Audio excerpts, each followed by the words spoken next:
तो हेलो बच्चा party, welcome back to JTB classes. बच्चों, आज का टॉपिक +1 साइंस के लिए लास्ट टॉपिक है इस यूनिट का। System of particles and rotational motion का टॉपिक का नेम है बच्चों रोलिंग मोशन। ये लास्ट टॉपिक है। इससे पहले बच्चों हमने बहुत सारे टॉपिक किए और इस चैप्टर के अंदर पढ़ा क्या। सबसे पहले पढ़ा था आज तक जो पहले 4 चैप्टर्स में कोई पॉइंट ऑब्जेक्ट जिसके ऊपर हम फोर्सेस वगैरह लगा रहे थे। अब कोई रिजिड बॉडी है, मीन्स वो छोटे छोटे पार्टिकल्स, कोई पॉइंट ऑब्जेक्ट्स, वो सभी मिलकर एक रिजिड बॉडी बन गई।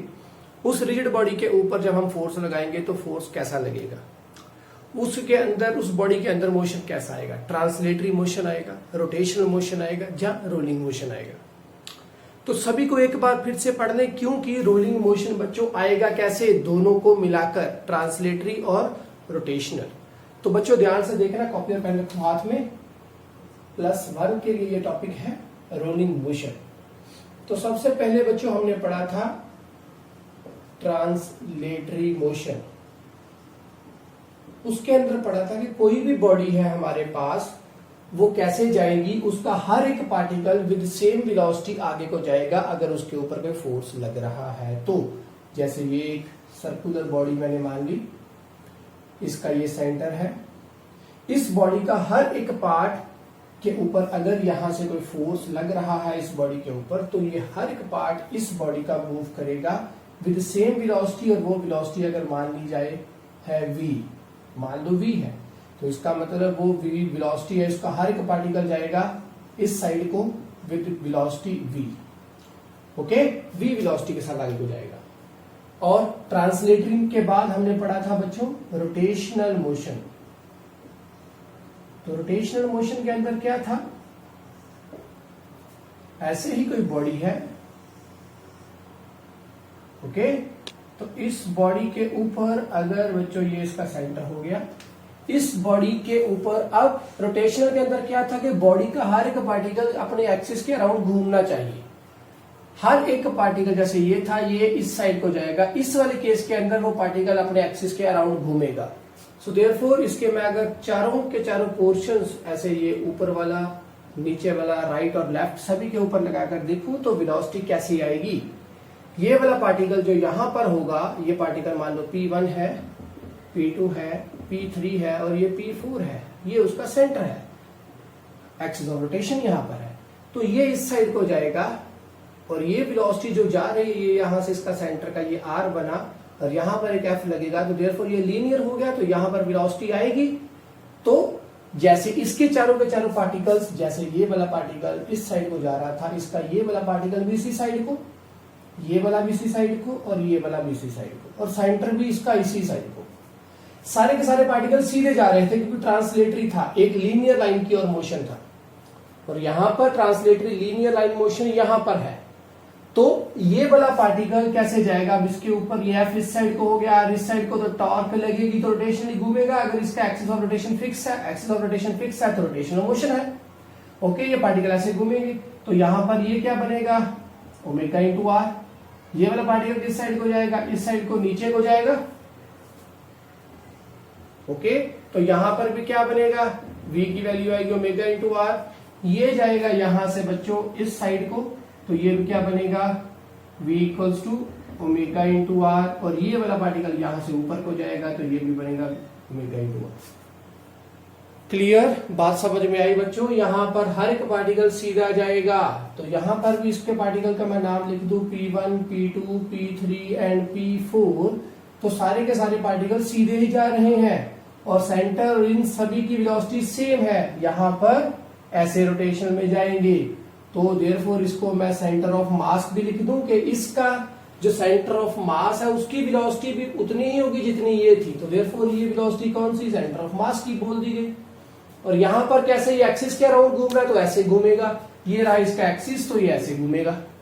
ओके, हर एक पार्टिकल, दोनों के दोनों, ये पूरा ट्रांसलेटरी, हर एक पार्टिकल सेम वेलोसिटी एक ही तरफ जाएगा और इस वाले केस में अपने एक्सिस के अराउंड घूमेगा with velocity v equals to omega into R, omega into R, omega into R, omega into R. Velocity same है बट घूमेगा कैसे, एक्सिस के अराउंड। और वो सभी के सभी वेलोसिटी किन किन की सेम होगी, जिनका बच्चों आर आर सेम होगा, क्योंकि ये तो सभी के लिए सेम होगा। ये यहां पर लगता है थीटा,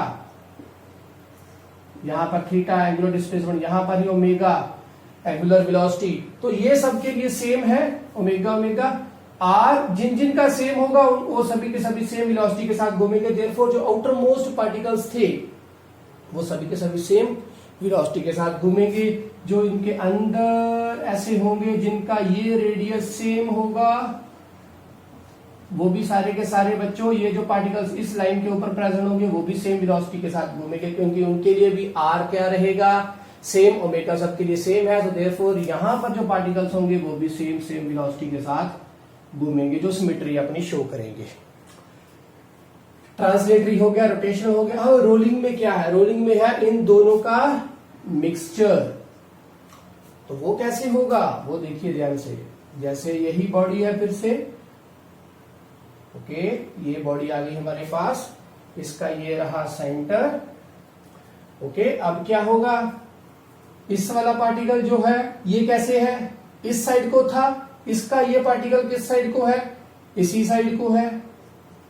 तो यहां पर क्या आएगा, ये सभी के सभी VCM के साथ जा रहे थे, तो ट्रांसलेटरी VCM, ट्रांसलेटरी मोशन, और यहां पर इसका आएगा प्लस ओमेगा इंटू आर। यहां पर क्या होगा पार्टिकल्स, और यहां पर क्या होगा, और यहां पर क्या होगा, यहां पर आएगा वो इस साइड को और वो जाएगा नीचे की ओर। यहां पर P1 था, यहां पर आएगा P2, यहां पर आएगा P3 और यहां पर आएगा P4। P2 वाले केस में क्या, VCM इस साइड को, इसका ओमेगा आर किस साइड को है, नीचे को। तो जो रिजल्टेंट होगा इन दोनों का सेंटर में कहीं आएगा, parallelogram law of vector addition लगाते हुए। यहां पर क्या होगा, VCM किस साइड को है, इस साइड को। ये रोटेशनल हो गया, ये ट्रांसलेटरी हो गया, और रोटेशनल में ये किस साइड को है, V equals to omega into R हो गया। और यहां पर क्या है, वो एक जाएगा इस साइड को और एक होगा इस साइड को, तो रिजल्टेंट यहां पर कहीं आएगा। ओके, VCM इस साइड को और V equals to omega R इस साइड को। अब देखो बच्चों क्या होगा, अब अगर तो ये बॉडी बच्चों यहां पर ही घूम रही है, ध्यान से देखना कैसे गई। अगर तो बॉडी ऐसे आगे को जा रही है ये यहां से, तो इसका मतलब इस सरफेस, अगर मैं इसको ग्राउंड सरफेस मान लू यहां पर, ओके, इसके ऊपर अगर ये बॉडी रोल करती हुई आगे जा रही है, तो बच्चों कैसे जाएगी, ये आगे बॉडी यहां से कैसे जाएगी, ऐसे जाएगी, लगातार ऐसे रोल करती हुई आगे। तो सबसे इंपॉर्टेंट पॉइंट है ये नीचे वाला, क्योंकि ये कांटेक्ट में है। अगर यहां पर स्लिपिंग नहीं हो रही, स्लिप मींस यहां पर ही वो स्लिप नहीं कर रहा, आराम से रोल करता हुआ आगे जा रहा है, क्योंकि रोलिंग मोशन हम पढ़ रहे हैं। सो उसके लिए कंडीशन क्या है कि ये जो VCM होगा हमारा, ये किसके प्रोपोर्शनल हो बच्चों, इसके। मींस ये बॉडी, ये वेलोसिटी आगे को जाए और ये वाला इस साइड को जाए, ऐसे जा रहा है क्योंकि ये आगे को जाएगा और ये इस साइड को जाएगा। ओके, सो देयरफॉर क्या होगा, इस जगह के ऊपर आराम से रोलिंग मोशन आता जाएगा, रोल करता हुआ जाएगा। ओके, कंडीशन तो यही हमारे पास चाहिए ना, क्योंकि अगर ये ज्यादा हो गया तो रिजल्टेंट क्या आएगा, VCM माइनस ओमेगा आर। ये ज्यादा हो गया तो क्या आएगा, ओमेगा आर माइनस VCM। दोनों बराबर हो गए तो क्या होगा, VCM equals to omega R. तो हमें क्या चाहिए कि यहां पर ये जो बॉडी है आराम से रोल करती हुई जाए, कोई भी वेलोसिटी किसी भी जगह पर ना ज्यादा ना कम हो, आराम से रोलिंग होती जाए, इसके ऊपर ऐसे चलती जाएगी आगे। और वो कैसे होगा, अगर ये VCM और V इक्वल्स टू ओमेगा दोनों क्या होंगे, एक दूसरे के बराबर। तो ये कंडीशन है हमारे पास किसके लिए, रोलिंग मोशन के लिए। देखो एक बार इसको ध्यान से, अगर मान लो बच्चों यहां पर ये चीज ज्यादा है इससे, तो इस साइड की वेलोसिटी ज्यादा होगी इससे, तो यहां पर क्या होगा, ऐसे चलता हुआ ये पार्टिकल जो P3 के ऊपर था, इसके ऊपर ये वेलोसिटी अगर ज्यादा है एज कम्पेयर टू दिस, तो यहां पर ये स्लिप करता मीन्स रिजल्टेंट ज्यादा, तो ये आगे को ऐसे जाना शुरू करेगा। बट ऐसे जाना नहीं चाहिए, स्लिपिंग नेचर या स्लाइडिंग नेचर तो शो करना नहीं है, रोलिंग शो करना है। तो देयरफॉर हमें क्या चाहिए कि ये एक दूसरे के बराबर हो और ऐसे ये इसके ऊपर रोल करता हुआ जाए। ये पार्टिकल यहां से इस साइड को जाना चाहिए, एक दूसरे के बिल्कुल बराबर होगा तभी ये पार्टिकल यहां पर रहेगा, और ऐसे ही आगे आगे को रोल करता जाएगा। अगर ये वैल्यू ज्यादा होगी तो बच्चों ये पार्टिकल इस साइड को जाने की कोशिश करेगा, बट इस साइड को जाना नहीं चाहिए, ये ऐसे घूमते हुए आगे जाना चाहिए। सो देयरफॉर ये दोनों आपस में क्या चाहिए, यहाँ पर बराबर चाहिए। तो रोलिंग के लिए ये ही कंडीशन है, ना तो ये ज्यादा हो ना तो ये ज्यादा हो, हमारे पास यही आए, तो इसे बोलते हैं रोलिंग। क्योंकि अगर यहां पर फोर्स लगा दिया बच्चों तो ये स्लाइड होकर चला गया, तो स्लाइड होकर चला गया, इसका मतलब VCM की वैल्यू ज्यादा होगी, VR से ट्रांसलेटरी ज्यादा हो गया, किससे, रोटेशनल से। हमें क्या चाहिए, ये इसके ऊपर रोल करता हुआ जाए, तो देयरफॉर यहां पर वो रोल तभी करता जाएगा जब ओमेगा जितना रोटेशनल है और जितनी हमारे पास ट्रांसलेटरी वेलोसिटी है, दोनों एक दूसरे से क्या हो जाए, बराबर हो जाए, और इक्वल एंड ऑपोजिट शो करते हुए कैंसल आउट इफेक्ट दे, और ये रोल करता हुआ आगे आगे को जाए। याद रखना इस कंडीशन को। ओके, तो बच्चों हो गया हमारे पास रोलिंग मोशन। मारो स्क्रीनशॉट जल्दी से इसका। इसके बाद करते हैं स्टार्ट बच्चों इसकी काइनेटिक एनर्जी। तो प्यारे बच्चों नेक्स्ट टॉपिक है kinetic energy of rolling motion. यार ये क्या डिफिकल्ट, कुछ भी नहीं। रोलिंग मोशन बना किससे था, लीनियर या ट्रांसलेटरी मोशन प्लस दूसरा था रोटेशनल मोशन। तो काइनेटिक एनर्जी इसकी किसके बराबर होगी, इसकी प्लस इसकी। तो इसकी रोलिंग मोशन की काइनेटिक एनर्जी फिर क्या बन गई बच्चों, इसकी ट्रांसलेटरी की क्या है 1/2 mv² प्लस इसकी क्या है रोटेशनल की थी अभी पिछले लेक्चर में की हुई है, ओमेगा आई साथ में ओमेगा स्क्वायर। ये क्या था हमारे पास, मोमेंट ऑफ इनर्शिया। तो दोनों को इकट्ठा कर दो बच्चों, 1/2 बाहर आ गया, mv² प्लस आई ओमेगा स्क्वायर, ये आ गया। इसके बाद आप इसके अंदर जितनी वैल्यूज फिल करो वो आपके ऊपर डिपेंड है, आपको दिया गया होगा। रेडियस ऑफ गायरेशन अगर गिवन है तो उसके अकॉर्डिंगली इसका फॉर्मूला फिल कर दो, अगर आई गिवन है सिंपल आई फिल कर दो। अगर यहां पर ये नहीं गिवन तो ये, अगर आपको ये गिवन है बच्चों तो इसकी वैल्यू भी आप लिख सकते हो। तो ये क्या है, पिछले लेक्चर में हम पढ़ चुके हैं। तो V equals to omega into R, तो ओमेगा की वैल्यू क्या आएगी V/R। तो ये V जो था वही V ये होगा। तो बच्चों यहां पर वैल्यू क्या बनेगी 1/2 mv² प्लस आई, और यहां पर आएगा V/R का स्क्वायर हो जाएगा, V/R का स्क्वायर। तो यहां पर इसकी वैल्यू फिर से फिल कर दो और अपने पास आंसर आराम से आता जाएगा। और आई की वैल्यू अगर आपको गिवन है रेडियस ऑफ गायरेशन के accordingly I equals to mk, तो यहां पर उसकी वैल्यू भी आप फिल कर दोगे। तो क्या आ गया mk, तो k क्या था, रेडियस ऑफ गायरेशन जो गिवन होगा। तो वैल्यू फिल करो, m निकालो बाहर, mm आ गया बाहर, अंदर v² भी आ गया बाहर। तो यहां पर इस दोनों को इकट्ठा कर दो बाहर, तो अंदर क्या रह गया 1 प्लस k² हो गया, 2 mv² k² अंदर आ गया। ठीक है, हो गया आंसर। ये काइनेटिक एनर्जी हमारे पास आ गई। ओके, मारो स्क्रीनशॉट जल्दी से इसका भी बच्चों। इसके बाद स्टार्ट करना है आपने, और देख लिया करो बच्चों आपको इसके अंदर रोलिंग मोशन बना कैसे, ट्रांसलेटरी और रोटेशनल से। तो दोनों को इकट्ठा कर दो यार, आंसर अपने आप बनता है, कुछ भी याद रखने की जरूरत नहीं है। ये थिंग आपके माइंड में है, आपको पता होगा ओमेगा क्या है, आराम से वैल्यू फिल करो। आई गिवन है, ठीक है, नहीं गिवन तो बच्चों इसका फॉर्मूले और हमारे पास क्या है, ये है। और भी अगर कोई बनते हैं तो आप वो भी लिख सकते हो। आई इक्वल्स टू mr² भी अगर गिवन है तो वो फिल कर दो, आपके ऊपर डिपेंड है आप कौन सा फॉर्मूला बनाओगे। हो गया, तो स्क्रीनशॉट है बच्चे इसका भी मानो जल्दी से। इसके बाद आर्टिकल शुरू करेंगे हम, इंक्लाइंड प्लेन के ऊपर अगर रोलिंग मोशन होता हो तो क्या होगा। टॉपिक है नेक्स्ट, और वो है बच्चों rolling motion on an inclined plane. और बॉडी कौन सी है हमारे पास जो उसके ऊपर रोल करती हुई जा रही है, उसका भी बच्चों अब सिमेट्री ऐसी होनी चाहिए, उसकी शेप ऐसी होनी चाहिए कि वो रोल करती हुई जाए। तो हम कौन सा लेंगे, कोई भी सॉलिड सिलेंडर। क्लियर? तो अब कैसे होगा ये, देखो पहले डायग्राम बना ले एक बार। ये रहा हमारे पास इंक्लाइंड प्लेन, ये है एंगल मेरे पास थीटा,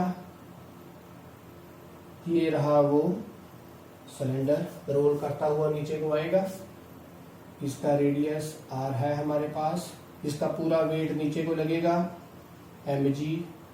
r ऊपर को होना चाहिए बट वो इस परपेंडिकुलर होना चाहिए किस सरफेस से, तो वो r आएगा कुछ ऐसे। ओके, तो यहां पर जितना एंगल ये था उतना ही एंगल यहां पर बनेगा, ये mg शिफ्ट होगा इस साइड को इसी एंगल के साथ, तो यहां पर थीटा आ गया। तो इसका mg के दो कंपोनेंट, यहां पर थीटा है तो बेस है, तो mg cos थीटा यहां पर, इस साइड को कौन सा आएगा, mg sin थीटा। बॉडी ऐसे नीचे को होती हुई जा रही है तो यहां पर कोई ना कोई फ्रिक्शन भी होगी, तो वो फ्रिक्शन कौन सी है, फोर्स ऑफ फ्रिक्शन F। ये उसका क्या है, रेडियस, ये है रेडियस। क्लियर? थीटा हमारे पास है, ये भी थीटा है। ABC एक ट्रायंगल है जो कि इंक्लाइंड प्लेन को शो कर रहा है, जिसमें AB क्या है, हाइपोटेन्यूज है, BC हाइट है और AC है थीटा, बेस है। ओके, थीटा इसके ऊपर है। तो सिलेंडर बन चुका है पूरी तरह से। करना क्या है, देखो यार आराम से, कुछ भी नहीं डिफिकल्ट। स्टार्ट कैसे करेंगे, इक्वेशंस कैसे बन रही हैं, अगर इसको इक्विलिब्रियम शो करना हो तो इक्वेशंस कैसे बनती होंगी बच्चों। सबसे पहले देखो, मोशन इस साइड को नहीं है, मोशन इस साइड को आ रहा है, तो ये मोशन नहीं है, बैलेंस हमने इक्वेशंस बनानी पड़ेगी। तो सबसे पहले बनी mg cos theta equals to r। Clear? एक डन है। दूसरी कौन सी है, बॉडी रोल करती हुई जा रही है, अपनी जगह पर खड़ी नहीं है, बॉडी जो है वो रोल करती हुई नीचे को जा रही है। सो देयरफॉर एक्सेलरेशन इस साइड को आ रही है, इसका मतलब ये ज्यादा है इससे। अगर इसका एंगल कुछ इस तरह से होता, थोड़ा लेस होता, तो ये mg sin थीटा अगर f के बराबर होता तो बच्चों ये बॉडी रोल करके नीचे ना जाती। अब जैसे जैसे एंगल हम बढ़ाते जा रहे हैं वो नीचे को जा रही है बॉडी, तो इसका मतलब किसी एक्सेलरेशन के साथ नीचे को जाएगी। ओके, किसी फोर्स के साथ जाएगी, तो वो फोर्स कौन सा है, स्मॉल f। क्लियर? तो वो क्या बनेगा हमारे पास, mg sin थीटा, क्योंकि ये बड़ा हो गया इससे, माइनस f, वेयर f क्या है, फोर्स ऑफ फ्रिक्शन। ओके, और ये जो स्मॉल f है ये कौन सा है, force with which body is accelerated down the plane. किस फोर्स के साथ जो बॉडी है वो एक्सेलरेट होकर डाउन द प्लेन जा रही है, वो है स्मॉल f। क्लियर?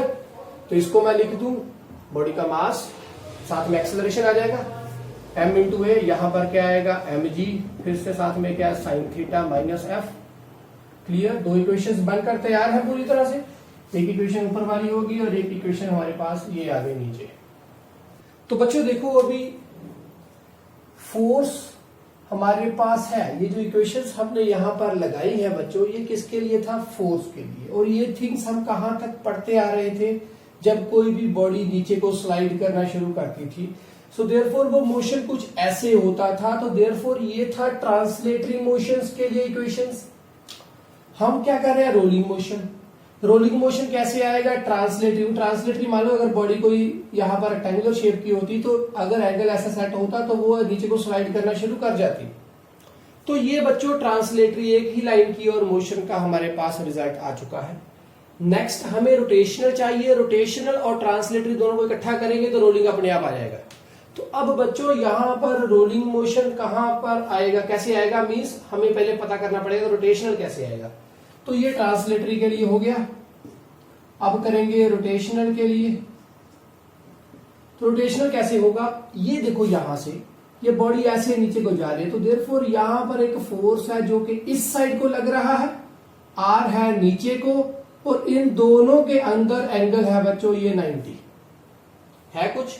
इस सेंटर से आर नीचे को, एफ इस साइड को, और ये दोनों की वजह से ये बॉडी नीचे को रोल करती हुई जा रही है।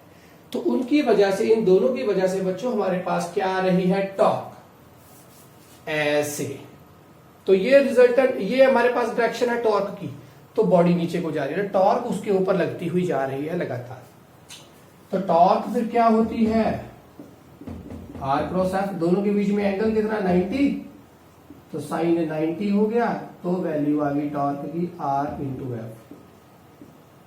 क्लियर, ये हो गया। और हमारे पास टॉर्क क्या होता है बच्चों, टॉर्क था आई साथ में अल्फा, पढ़ा है, याद है। तो यहां पर इन दोनों को बराबर लिख दें, आई साथ में अल्फा आ गया, यहां से हमें एफ की वैल्यू आ जाएगी, वो क्या आई, आई अल्फा अपॉन आर हो गया, आई एफ की वैल्यू आ गई आई अल्फा अपॉन आर। और ये आई अल्फा क्या है, हमें पता है अल्फा क्या होता है, अल्फा साथ में आर इक्वल्स टू ए। तो यहां पर अल्फा क्या आएगा, A upon R, A upon R का स्क्वायर हो गया, एक आर पहले था नीचे। तो ये हमारे पास क्या आ गया बच्चों, फोर्स। और अब ये फोर्स कौन सा है, फोर्स ऑफ फ्रिक्शन ही तो है ये, जो इसको फिल करो यहां पर, ट्रांसलेटरी था, रोटेशनल आ गया, इकट्ठा करो दोनों को, क्या बनेगा, रोलिंग। क्लियर, इस वैल्यू इस इक्वेशन नंबर 2 के अंदर फिल करो, ये है इक्वेशन नंबर 1। तो 2 इक्वेशन क्या हमें रिजल्ट देगी, अभी एम ए एक्सेलरेशन था, इसलिए यहां पर मुझे एक्सेलरेशन लेकर आना पड़ा, M G sine theta minus I A upon R square हो गया। यहां से अब क्या आएगा, ये भी है, इस साइड को ले जाए, इसको यहां पर ले आए, ए को कॉमन निकालें, नीचे फिल करो, आंसर अपने आप आ गया। ए को निकालो, इस साइड को ले आओ, M A plus I into A upon R square equals to M G, साथ में आएगा साइन थीटा, ए कॉमन निकाला, नीचे फिल कर दो, तो ए क्या आ गया यहां पर, M G sine theta upon M plus I upon R square. ये मेरे पास क्या आ गया, ए की वैल्यू। अब ए ये आया है, ये बॉडी कैसी है, ये एक सॉलिड सिलेंडर है। तो सॉलिड सिलेंडर का बच्चों मोमेंट ऑफ इनर्शिया हमारे पास क्या है, हमने पढ़ चुके हैं, इसको लगाते हुए प्रिंसिपल एक्सिस थ्योरम और पैरेलल एक्सिस थ्योरम लगाते हुए, तो हम उससे पता कर चुके हैं कि एक सॉलिड सिलेंडर का मोमेंट ऑफ इनर्शिया होता है बच्चों 1/2 एम आर स्क्वायर, उसका रेडियस। तो इसको फिल करें यहां पर, तो M G sine theta upon क्या आएगा, एम प्लस आई की वैल्यू लिख दी यहां पर 1/2 एम आर स्क्वायर, नीचे ये आर स्क्वायर पहले था, तो ये और ये साथ में गया, तो क्या रह गया यहां पर 1 प्लस 1/2 3/2 एम, 3/2 एम के साथ एम भी चला गया, तो क्या रह गया बच्चों, 3/2 था तो 2 चला गया ऊपर, तो ए की वैल्यू आ गई 2/3, साथ में आ गया जी और साथ में आ गया साइन थीटा। ये है मेरे पास जी की वैल्यू। ओके, तो ये है मेरे पास ए की वैल्यू। सो ए हमारे पास आ गया 2/3 जी साइन थीटा। एक्सेलरेशन आ गई, कितनी एक्सेलरेशन के साथ बॉडी नीचे को आ रही है रोल करती हुई, डन। एक्सेलरेशन आ चुकी है, अब और क्या चाहिए, एक्सेलरेशन भी आ गई, और कुछ हम निकाल सकते हैं क्या, हम फोर्स निकाल सकते हैं, तो वो फोर्स भी मुझे निकालना आना चाहिए। तो ए की वैल्यू है, यहां पर फिल करो, फोर्स की वैल्यू भी आ जाएगी, फोर्स ऑफ फ्रिक्शन की, तो आई ए की वैल्यू फिल करो वहां पर जाकर 2/3, साथ में आएगा जी, साथ में आएगा साइन थीटा, आर स्क्वायर नीचे था, आर स्क्वायर नीचे लिख दिया, आई की वैल्यू है ये रही, तो इसको भी यहां पर लिख दो 1/2 एम आर स्क्वायर, गया गया, 2 के साथ ये भी गया, तो एफ की वैल्यू बच्चों क्या आ गई 1/3 M G sine theta, F आ गया, ठीक है, ए की वैल्यू आ गई, एफ की आ गई, और कुछ रह गया। अच्छा देखो, आर था मेरे पास, एफ था मेरे पास, वी नो दैट ये क्या था, coefficient of friction mu equals to F upon R. F और आर की वैल्यू फिल करो, हमें पता चल जाएगा कि कोफिशिएंट ऑफ फ्रिक्शन भी क्या था इस सरफेस का, इन दोनों के सरफेसेस के अंदर। तो कोफिशिएंट ऑफ फ्रिक्शन क्या बनता होगा बच्चों, एफ की वैल्यू है 1/3 mg sin थीटा, उसकी वैल्यू है mg cos theta. Clear, mg गया, sign theta upon cos theta क्या बनेगा, टैन थीटा। तो ये क्या आ गया, म्यू। तीनों इक्वेशंस बन गई, कोई भी यूज करो, कैसा भी क्वेश्चन आए, कुछ भी पूछ ले, फिल करो, आंसर आएगा। रोलिंग मोशन भी हमारा खत्म। अच्छा, अब रोलिंग मोशन खत्म हो गया। अब आप लोगों ने बच्चों वही जो लॉस थे हमारे पास, लॉस जो थे वो थे न्यूटन्स के, फर्स्ट सेकंड और थर्ड लॉ था, उसको हम अब लगाएंगे, कहां पर इंप्लीमेंट करेंगे, रोटेशनल केसेस के अंदर। तो उसके अंदर वो तीनों लॉ क्या बनेंगे, फर्स्ट उसके अंदर लॉ था लीनियर ट्रांसलेटरी के अंदर, वो था कि कोई बॉडी अगर रेस्ट पर है तो रेस्ट पर रहेगी, मोशन पे है तो मोशन पर रहेगी, यूनिफॉर्म मोशन में है तो यूनिफॉर्म मोशन में रहेगी, जब तक उसके ऊपर कोई एक्सटर्नल फोर्स ना लगे। रोटेशन के अंदर भी क्या है, तीनों इक्वेशन हम बढ़ा चुके हैं, हमें पता है इक्वेशंस क्या बनेगी, ओमेगा स्क्वायर इक्वल्स टू, देखो इक्वेशंस क्या थी जो हमारे पास रोटेशन थी, omega equals to omega not plus alpha T, दूसरी थी हमारे पास theta equals to omega not T plus half alpha T square, और तीसरी थी omega square minus omega not square equals to 2 theta alpha. ये तीन हमारे पास इक्वेशन थी। तो अब तीनों के लिए वो तीनों लॉज जो हमारे पास है, जो न्यूटन्स के थे, वो क्या बनेंगे। पहला क्या बनेगा, देखो आपको न्यूटन्स के तीनों लॉ लीनियरली ट्रांसलेटरी आपको पता है, रोटेशनल के अंदर बताऊंगा अभी मैं, कि अगर कोई बॉडी बच्चों रेस्ट पे है तो रेस्ट पे रहेगी, यूनिफॉर्म मोशन में तो यूनिफॉर्म मोशन में ही लगातार वो रोटेशन में घूमती जाएगी जब तक उसके ऊपर कोई एक्सटर्नल टॉर्क ना लगे। पहला, ठीक है, फोर्स का टॉर्क बन गया, वैसे ही चेंजेस पूरी।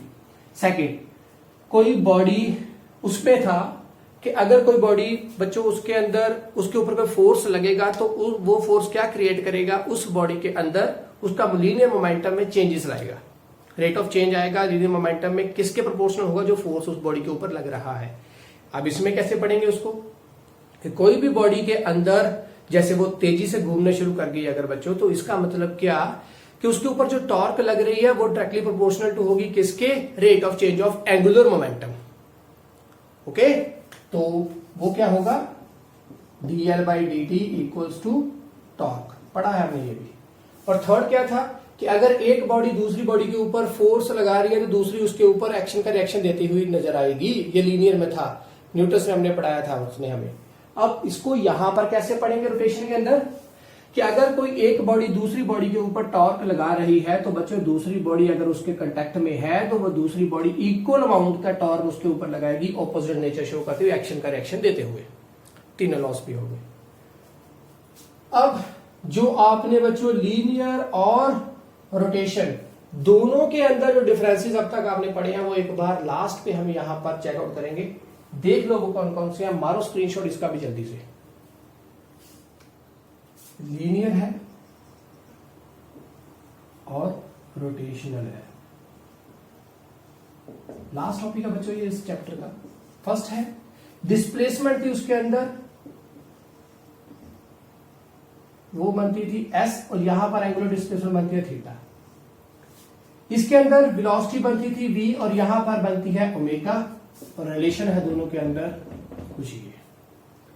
तीसरा हमारे पास, उसके पास एक्सेलरेशन थी तो यहां पर एक्सेलरेशन बनती है अल्फा, रिलेशन है हमारे पास A equals to alpha into R. Fourth है उसके पास टाइम का टाइम रहेगा, कोई चेंजेस नहीं है। इसके बाद थी बच्चों फोर्स, इसके पास फोर्स लगता था तो यहां पर बच्चों फोर्स में यहां पर टॉर्क उसका एनालॉग बनता है, और वो रिलेशन अपने आप में शो करता है tau equals to R into F. इसके पास बच्चों वर्क डन जो आता था वो था फोर्स इंटू डिस्प्लेसमेंट, और यहां पर जो वर्क डन आएगा बच्चों वो है टॉर्क इंटू थीटा। टॉर्क और थीटा दोनों के बीच डॉट प्रोडक्ट्स है। ओके, उसके बाद यहां पर पावर था हमारे पास, पावर थी 4 साथ में वेलोसिटी, और यहां पर पावर जो आएगी बच्चों वो आएगी टॉर्क और साथ में एंगुलर वेलोसिटी। उसके बाद और क्या थिंग्स थी, उसमें मास के प्रोपोर्शनल था, और यहां पर वो मास क्या बनता था बच्चों, मोमेंट ऑफ इनर्शिया। ओके, ऐसे 2-3 और भी होंगे, बट आपने इन सभी थिंग्स को आराम से ध्यान में रखना है बच्चों। ये थिंग्स बहुत इजी है, अंडरस्टैंडेबल है और कंसेप्ट में लगातार यूज में आएंगी। आपको ये माइंड में रखने बहुत ज्यादा जरूरी है। तो आज के लिए बस इतना ही। चैप्टर हमारा यूनिट नंबर 5 खत्म हो चुका है। इसके बाद हम शुरू करेंगे ग्रेविटेशन को। आज के लिए बस इतना, कुछ ना कुछ आ रहे, पढ़ते रहे, पढ़ाते रहे और लाइफ को क्या करना है, एंजॉय। अपना ख्याल रखें बच्चों।